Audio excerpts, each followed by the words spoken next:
ঘুগনিটা আমি কীভাবে বানিয়েছি যদি আপনারা দেখতে চান তাহলে জন্য উর্পি কিচেন ব্লগে গিয়ে ফুল ভিডিওটা দেখে নেওয়া যাক।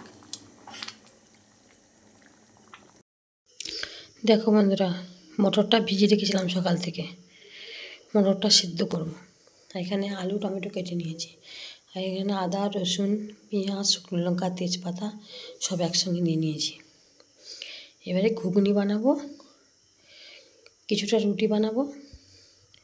আমাদের কর্তামশাই রুটি খেতে ভালোবাসে আর ছেলে পরোটা খেতে ভালোবাসে। ছেলের জন্য কিছুটা পরোটা বানাবো আর কর্তামশাইয়ের জন্য কিছুটা রুটি বানাবো। তাই চলো ঘুগনিটা বানিয়ে নেওয়া যাক।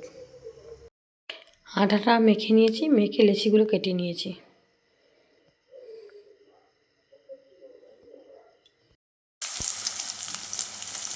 পেঁয়াজ রসুন শুকনো লঙ্কা তেজপাতা আদা সব ভেজে নিচ্ছি।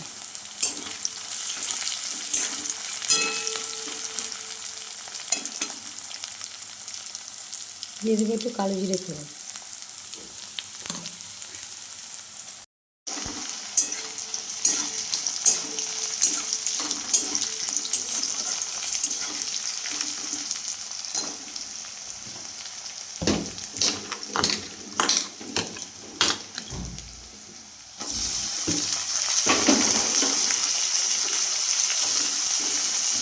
আর টমেটোগুলো তুলে দেবো, দিয়ে ভালো করে ভেজে নেব।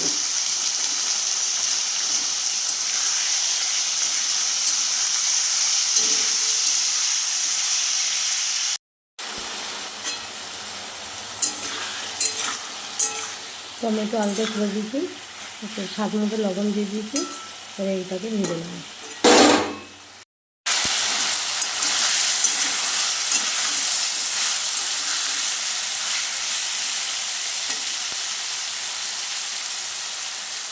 দিয়ে দেবো লঙ্কা গুঁড়ো আর হলুদ গুঁড়ো।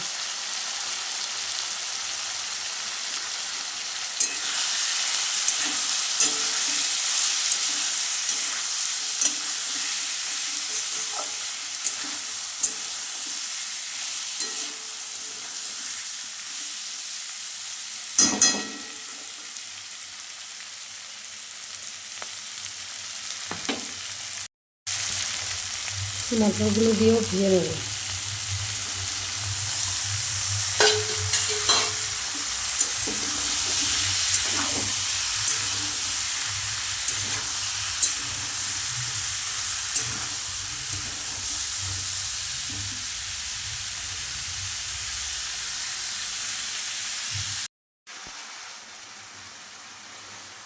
ভালো করে মটরটাকে ভেজে নিচ্ছি,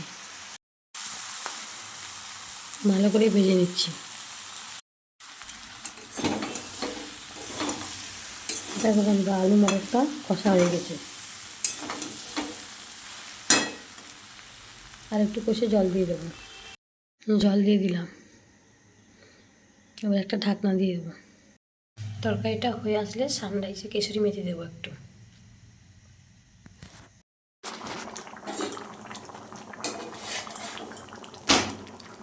দেখো বন্ধুরা, এখানে রুটিগুলো ভেজে নিচ্ছি আর এখানে ঘুগনিটা প্রায় হয়ে এসছে। এবার নামিয়ে নেব।